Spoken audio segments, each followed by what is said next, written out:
Hello, my name is Michael Rincon, and today I'm going to give you my demo ESL lesson. The agenda for today, I'm going to talk a little bit more about who I am. I'm going to talk about the curriculum provider I use. I'm going to explain why I chose Off2Class as my provider. And then I'm going to spend most of the time actually going through the lesson. It's a demo lesson, and it's a business English class on motivating employees. After the class, I'm actually going to go through the homework briefly so you have an idea of what to expect after each class. So about me, I'm Michael. You can call me Mike, you can call me Mikey. I don't have a preference. I'm 30 years old. I was born August 22nd, 1988. I'm a Leo. I'm originally from New York City. I'm originally from a borough called Queens, New York. Maybe you've heard of Spin City, the TV show. That's where they're based. I'm from New York, but I've actually been living in a city called Charlotte in North Carolina. I'm still in the United States, but I've been living here for the past 20 years. I am a corporate educator and consultant in America. I've worked for clients such as Wells Fargo, Bank of America, and some mortgage companies like Round Point Mortgage Servicing. What I do in a nutshell is I'm responsible for creating and training new hires as well as vendors. Most of my responsibilities have been training non-native English speakers in corporate environments. I just recently got my TEFL certificate from International TEFL Academy. It's a 120-hour certificate which includes young learners and business English classes. And what I've been doing now is I've been teaching English at a library through one-to-one and group lessons. And it's a little different than what I'm used to with the corporate work, but it's very similar in terms of training, right? Each student has individual needs and concerns that need to be addressed. What else about me? So I have a 4-year degree in communication studies, but somehow I ended up in corporate America. I actually wanted to be a writer. I'm not sure how this happened, but it just happened that way. And I think as you continue your career as a corporate professional in America, you're going to see that you may end up going one way and then your career changes into something else. And about my personal life, I'm not a very personable person. I'm not a social guy. I mostly play video games, right? So I put down that my favorite video game is Mario Kart. I grew up playing Mario Kart on Super Nintendo. I've got the Mario Kart on the Wii. I don't play it very often nowadays, but it's still my favorite video game. So about Off2Class. Off2Class is a learning management system and curriculum provider for ESL teachers. It is, as you can see from the slides, mostly going to be PowerPoint slide presentation based. But what's different from these classes from other presentation classes is that it forces the student to engage. As an example, I put some slides that show examples of situations when the student will need to actually speak and participate in class. I chose this class, motivating employees, because I feel like motivation is the key to effortless excellence, right? There's a book, I think it's called Flow. It's a academic type book. If you've read books like Blink or Tipping Point or Persuasion or The Power of Why or any of those kind of books, any books on psychology, you'll see that motivation is key. Motivation is one thing that causes anything to get done. It's motivation. So I thought this would be a great class to go through. I also went through the class beforehand, and I feel like it's a good beginner level class, beginner intermediate, right? So if you don't know English, you're going to have a harder time, but you can still follow along, assuming you've gotten at least a base foundation down, if you're at least a high beginner, low intermediate. So without further ado, I'm going to actually log in to Off2Class as my student. So before beginning class, I like to do the basic small talk, get to know you questions. How's your day been going? How was your weekend? What's your plans this week? And I do this for two reasons. The first is that it's really important for the student to get warmed up and engaged right away. It's important for the student to think of the teacher as a comrade or a colleague, as opposed to like I'm the boss and you're the employee, right? It's important for the student to get involved and to build trust. It's also important for me as a teacher to evaluate the student and readjust on the fly. So as an example, today's lesson is about motivating employees, and we'll be talking about vocabulary and soft skills regards to that. But if I'm talking to the student in the first couple of minutes and I identify that there might be other concerns that need to be addressed, such as there's been negative feedback on his writing and his emails. That would be something that gets pushed up the key of importance. What we would do is we would stop this class right away, and I would launch a class on writing, or rather I would ask him to provide some samples of his writing, and I could make adjustments right away. And then we can readjust the syllabus and the curriculum so that we can focus on this pain point and solve it right now. We're going to assume that the student in question, nothing came up, everything's fine, and we're going to go along with the class as planned. Today's class is a business English lesson on motivating employees. The primary objectives include introducing common vocabulary used to describe employee motivation, including work values, the qualities of strong leaders, and meaningful work. And we're going to identify the differences between intrinsic and extrinsic motivation. Now, why are we covering motivation today? Motivation is the key to excellence, effortlessness. And what that means is that if you're motivated, it becomes a lot easier to get things done, and you will just find that there's no need to procrastinate, there's no desire to put things away. You will just do it. You won't think about, do I have to do it? Do I really want to do it? You'll just say, what do we need to do to get this done? You'll just go, go, go, go, go. So without further ado, let's begin class. Have you ever managed a group of people? And this is when you come back with yes or no. How was that like for you, right? What did you like about that? Did you like that? Did you not like that? I have one of my students is a vice president of information technology. When he came to America, he said he doesn't want to do that anymore. He doesn't like managing a team. And we discussed why. That was the problem for him. What his goals were with his career. He doesn't want to be a vice president. He wants to be desktop support. Have you ever had a bad leader?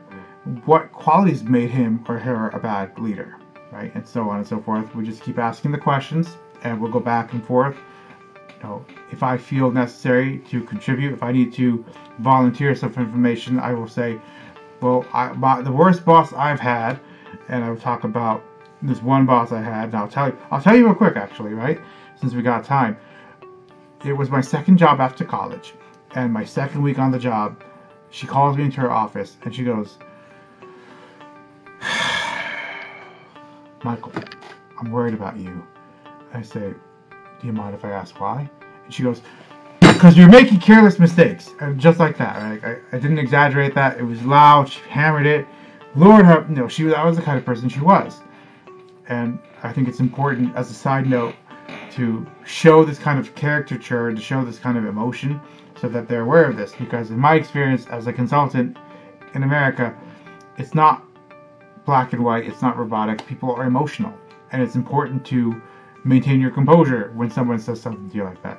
One of my bosses, he told me that his new boss had a one-on-one with him, and he told him, it looks like you don't know how to manage your team. This is real stuff. This is not MTV, this is not USA, it's not a sitcom or romantic comedy, it's not a movie, this is real life. Okay, so intrinsic motivation, right? What gives your life meaning? Intrinsic motivation is when someone is motivated by internal rewards, such as feelings of happiness, like playing a sport or a game, a sense of progress, such as seeing that your work is accomplishing something positive, a sense of meaning, like volunteering, or a competence, like learning something new. Do you have any questions so far on any of the vocab? Do you know what this stuff means? Right? Do you know what progress means? Do you understand what's going on with the sentence? Right? And this will be when they come back and say, can you give me an example? Yes, I understand. No, I don't understand. This is a new word for me. Now, when was the last time you were intrinsically motivated to do something? And we'll go back through the slide. We'll talk about it. Like an example, last time I was intrinsically motivated was when I was playing this video game. Right? For me, I'm playing this game right now. I'm playing this game called Mario Kart. And I don't know what it is about it, but I just can't put it down. I'm so excited. I just have this desire to get the best grade I can get, to get first place, right? Anything like that for you?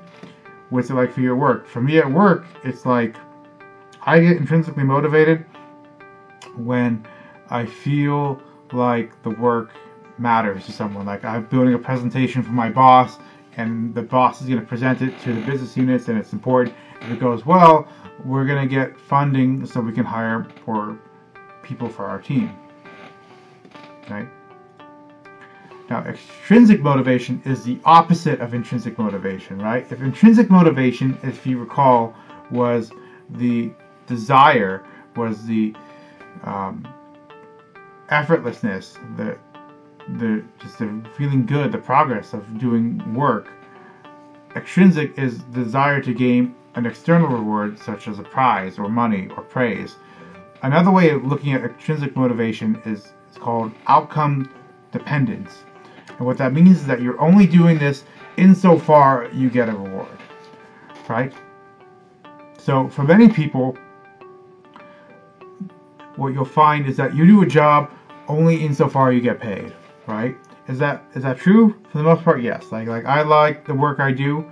Would I do it for free? No. I like teaching. I like coaching. Would I do that for free? No. I gotta, I would play. It doesn't work that way. I have other things I gotta do, right? What are some things that you are extrinsically motivated to do? Maybe it's cook dinner. Maybe it's do the mail. Maybe it's throw out the trash. Maybe it's respond to call center complaints. I mean, we go back and forth and talk about that some more. This is a way for me to grasp their understanding of the terms, by the way. So when I'm asking them to explain things, I'll be giving them feedback saying, that's actually an example of intrinsic motivation, or yes, that is an example of extrinsic. So now, I want you to do this exercise. I want you to look at some of these sentences and tell me, are they examples of intrinsic or extrinsic motivation, right? And we're just going to pick some stuff at random. So let's see. Cleaning your room to avoid being yelled at by your mother. Do you think that is intrinsic motivation or extrinsic motivation, right? Now, if you remember, intrinsic is your desire. Like you do it because you enjoy the process. Like you would do it for free. Extrinsic is outcome dependence. You're only doing it because of a cause or effect. You're doing it for a specific reward. You're doing it to avoid a consequence. Right. What about joining a French language class to learn a new skill? Right? Is that something that you're doing because it's intrinsic? Is that something you're doing because you have the desire to do it?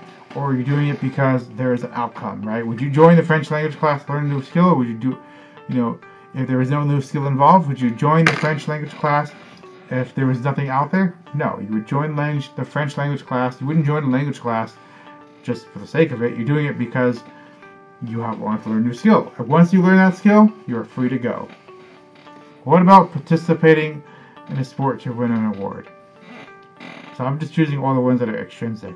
Right? What about playing a game of basketball with some friends at the local park? Right? What's the outcome for that? You're just having fun. Now, what's really interesting about this is that this is all gray. Now, everything I told you that I said was extrinsic can also be intrinsic, right? Maybe some people really enjoy the process of learning the language. There's a guy named Benny Lewis who is the author of the book Fluent in 3 Months. And he loves the process of learning languages. He enjoys, he talks about, likes meeting new people, gets to challenge, gets to experience new cultures. For him, it's not extrinsic, it's actually intrinsic for him. Now, cleaning your room. There is a movie called, I think it's called Don Juan, or Don John. And one thing that was interesting about this character is that he loved cleaning his room. He took pride in that. It was something he enjoyed. This is mine. As opposed to most of us who we would clean the room to avoid being yelled at. Like this man takes pride in cleaning his room. It's something he intrinsically motivated by. What motivates you, right? Does your company do anything to motivate you, intrinsically or extrinsically? Do they provide a good base pay? Do they provide benefits? Do they provide holiday pay? Do they provide additional learning? Do you think it's intrinsically or extrinsically? right? And we're going to keep going on with these questions, and we're going to go back and forth.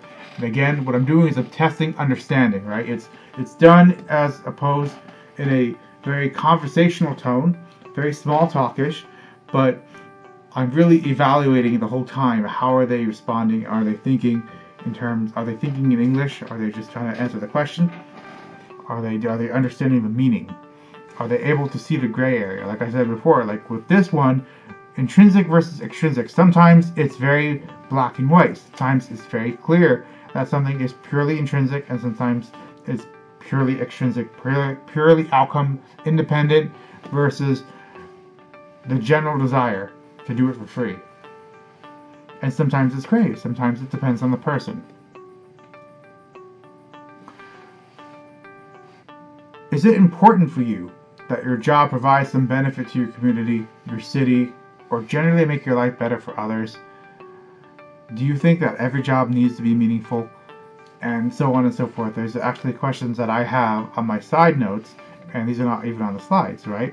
Some of these questions are, how do you define the word meaningful, right? And we go back and forth and we keep expressing. And again, I'm testing for understanding to see how the student responds. They do even understand the word meaningful. And when I get their answers, I'm going to see, like, do they actually know? Because sometimes students say, yes, I know that term, I know that word, I know that meaning. But when you put it into practice like this, you can see maybe they have a different understanding than what the word actually means. Managers and motivation. What we're going to do now is this exercise where we're going to see different scenarios of managers, and I want you to describe them in one of the 4 possible ways, right? So let's do the first one together. Joan doesn't really trust her employees to do the right thing, and she constantly watches over their shoulders to see what they're working on. You don't know what watches over their shoulders means? Okay, so what that means is that they are helicopters. They're hovers. So, but you understand now, yes, that watching over their shoulders is simply, the concept means they are constantly controlling everything the person does. They're constantly evaluating. They don't have faith in the person. Does that make sense? Do you have examples of when someone micromanaged you? Okay, let's move on to the next question. Leo works at the same level that he expects his employees to work at. He puts in the same amount of effort as they do. So this one's a different. How do we explain this one, right? He puts in the same amount of effort as they do. Well, does he micromanage? Micromanage would imply that he's constantly watching the work. He's constantly evaluating and reading everything over and over and criticizing and critiquing.